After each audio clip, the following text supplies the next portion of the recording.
Classes YouTube channel में आप सभी का हार्दिक स्वागत है। साथियों, इस वक्त की बड़ी अपडेट है, बिग अपडेट है कि केंद्र सरकार ने यूनिफाइड पेंशन स्कीम को मंजूरी दी है। तो यूनिफाइड जो पेंशन स्कीम है उसको मंजूरी दे दी है।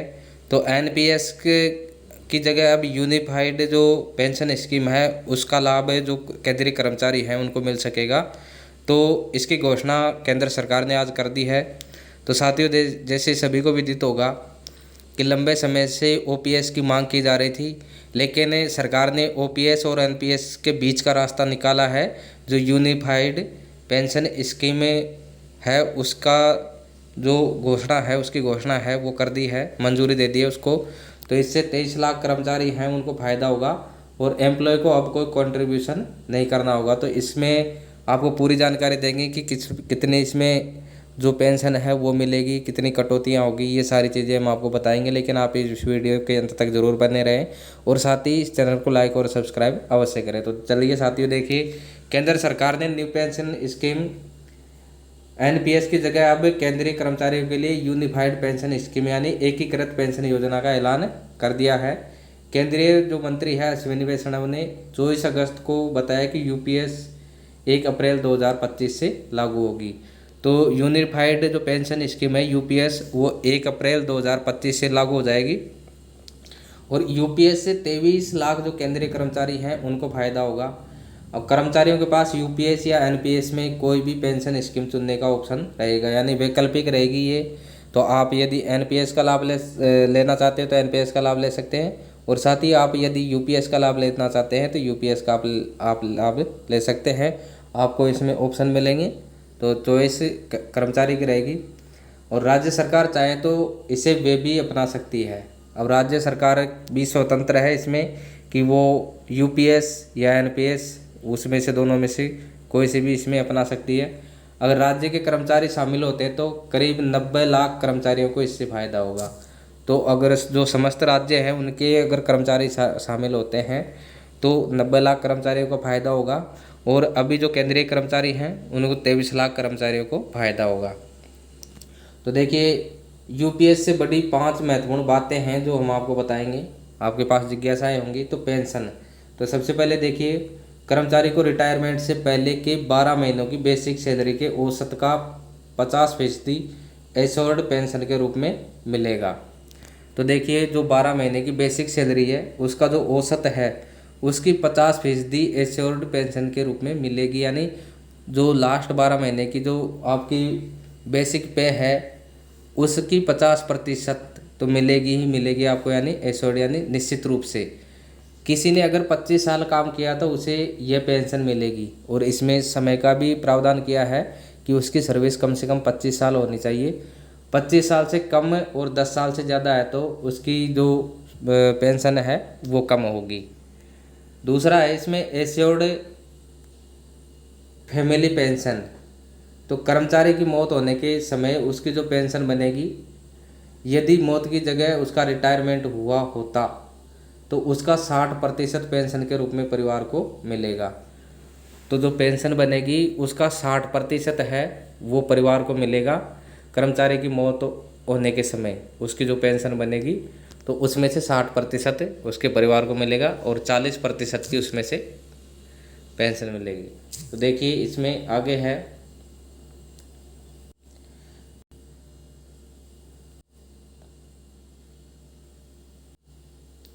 इसमें देखिए एश्योर्ड मिनिमम पेंशन। तो एश्योर्ड मिनिमम पेंशन इसमें तीसरे नंबर का पॉइंट है। तो देखिए 10 साल से कम सर्विस होने पर एश्योर्ड मिनिमम पेंशन 10,000 रुपये महीना होगी। महंगाई के साथ ये आज की तारीख में करीब 15,000 रुपये होगी। तो देखिए एश्योर्ड जो पेंशन है मिनिमम वो पेंशन 10,000 रुपये महीना होगी यदि उसकी 10 साल से कम सर्विस रहती है। तो किसी के जो कर्मचारी है उसकी 10 साल से कम सर्विस है तो उसकी कम से कम जो पेंशन है 10,000 रुपये महीना रहेगी और महंगाई के साथ आज की तारीख में करीब 15,000 रुपये बैठे, क्योंकि 2025 अप्रैल से ये लागू होगी तो लगभग ये 15,000 के समथिंग होगी। फिर चौथे नंबर का है कि इन तीनों पेंशनों पर महंगाई के हिसाब से डीआर यानी डियरनेस रिलीफ का पैसा मिलेगा, जो all India consumer price index for industrial workers AICPI W पर आधारित होगा। जो ये तीनों पेंशन है इन पर महंगाई के हिसाब से DAR मिलेगा इनको, डियरनेस रिलीफ, तो ये अलग से मिलेगा।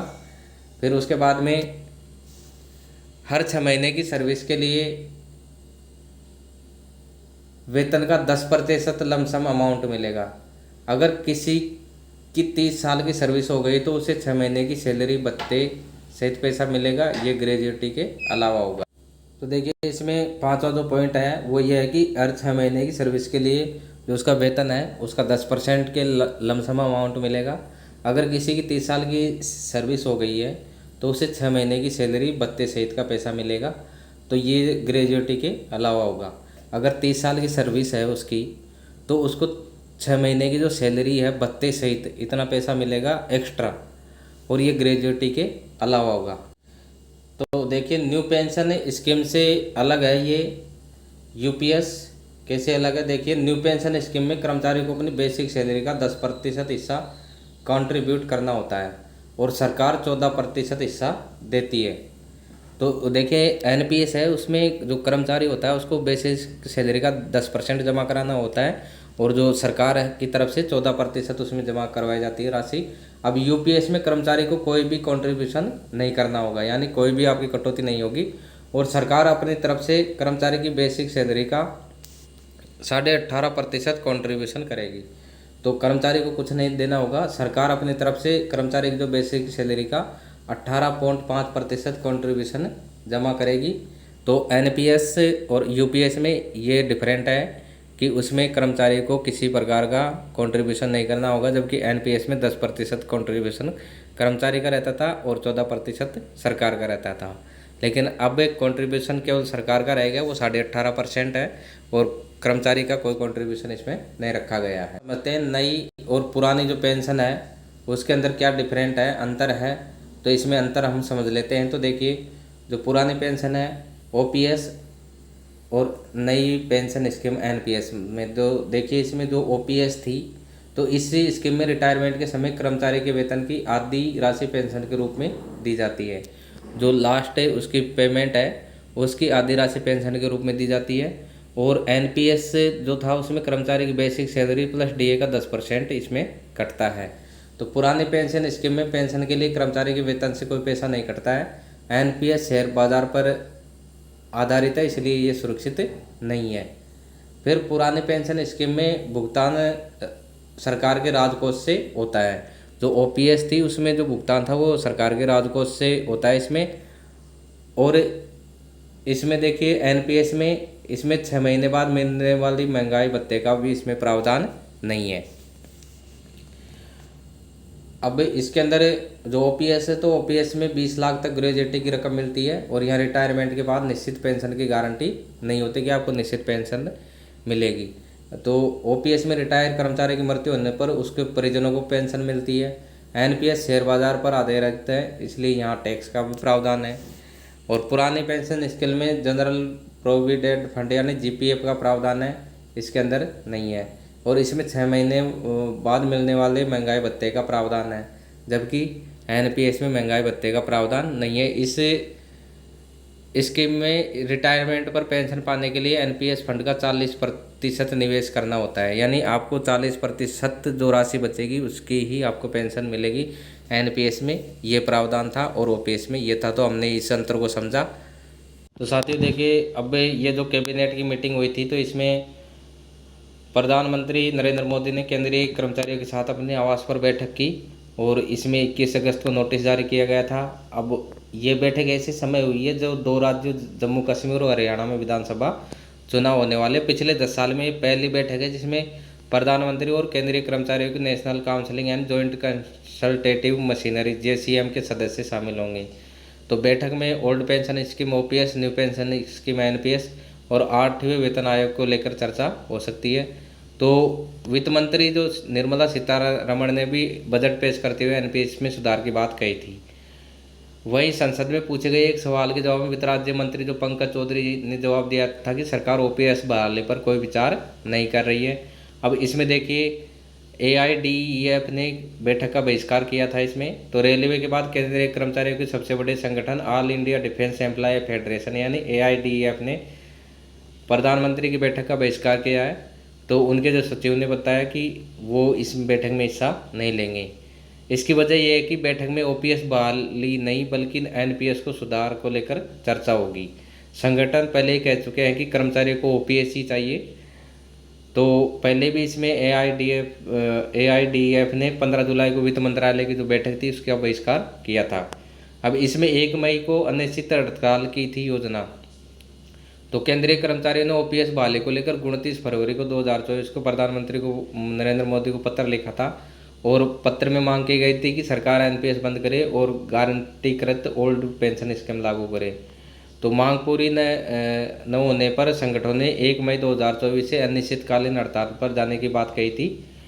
बाद में सरकार की ओर से चर्चा का आश्वासन मिलने के बाद में हड़ताल ये टाल दी गई थी। और मार्च 2024 में सरकार ने उस समय के वित्त सचिव जो टीटी सोमनाथ थे और हाल ही में जो कैबिनेट सचिव नियुक्त हुए हैं की अध्यक्षता में एनपीएस में सुधार के लिए एक कमेटी बनाई थी। तो कमेटी ने सुधार के लिए दुनिया भर के देशों की पेंशन स्कीमों और आंध्र प्रदेश सरकार की तरफ से किए गए सुधारों की भी स्टडी उन्होंने की। तो इससे पता चला कि जो सरकार है, राज्य सरकार है, तो वो 40 से 50% पेंशन की गारंटी देने में सक्षम हो सकती है। तो ये 40 से 50% जो स्टडी उन्होंने की, अध्ययन किया विभिन्न जगह जा कर के, जैसे केंद्र सरकार की और देश विदेश की जितनी पेंशन स्कीम है उनकी, तो उससे पता चला कि सरकार 40 से 50% पेंशन की गारंटी इसमें देने में सक्षम हो सकती है। और इसके बाद पिछले दिनों खबर आई थी केंद्र सरकार केंद्रीय कर्मचारियों को आखिरी सैलरी का 50% पेंशन की गारंटी दे सकती है। और इसको साधारण शब्दों में कहें तो अगर रिटायरमेंट होने से पहले किसी कर्मचारी की आखिरी सैलरी 50,000 रुपये थी तो सरकार उसे हर महीने 50,000 रुपये देने की योजना बना रही है। तो देखिए इसमें जो आपकी आखिरी सैलरी है उसका 50% आपको पेंशन के रूप में राशि मिलेगी। इसमें आपका किसी प्रकार का कंट्रीब्यूशन नहीं होगा। तो साथियों ये अभी की बिग अपडेट है कि केंद्र सरकार ने एनपीएस की जगह यूपीएस जो यूनिफाइड पेंशन स्कीम को मंजूरी दी है। तो इसका लाभ है वो 1 अप्रैल 2025 से मिलेगा और इससे 23 लाख जो केंद्रीय कर्मचारी हैं उनको फ़ायदा होगा, उनको लाभ होगा। और इसी के साथ कई स्टेट या राज्य ऐसे हैं जहाँ पे भी सुधार होने की पूरी गुंजाइश है, क्योंकि जब केंद्र सरकार ने इसमें संशोधन कर दिया तो जिन राज्यों में एनपीएस अभी फ़िलहाल में लागू है तो वो राज्य इसमें भी यूपीएस लागू करेंगे। जाहिर सी बात है क्योंकि आगे कर्मचारी वहाँ पर भी विरोध करेंगे। और साथ ही कई राज्य ऐसे हैं जो ओपीएस की बहाली करना चाहते हैं तो उनके लिए ओपीएस की बहाली भी आसान हो जाएगी। यानी धीरे धीरे ओपीएस का रास्ता, पुरानी पेंशन स्कीम का रास्ता खुलता जा रहा है। तो हो सकता है कि जो केंद्र सरकार है वो यूपीएस ही रखे, लेकिन राज्य सरकार चाहे तो उसको में ओपीएस भी दे सकती है। तो साथियों आगे नई बिग अपडेट जो भी आएगी वो आपको बता दी जाएगी। फिलहाल ये इस वक्त की बड़ी अपडेट है, बिग अपडेट है।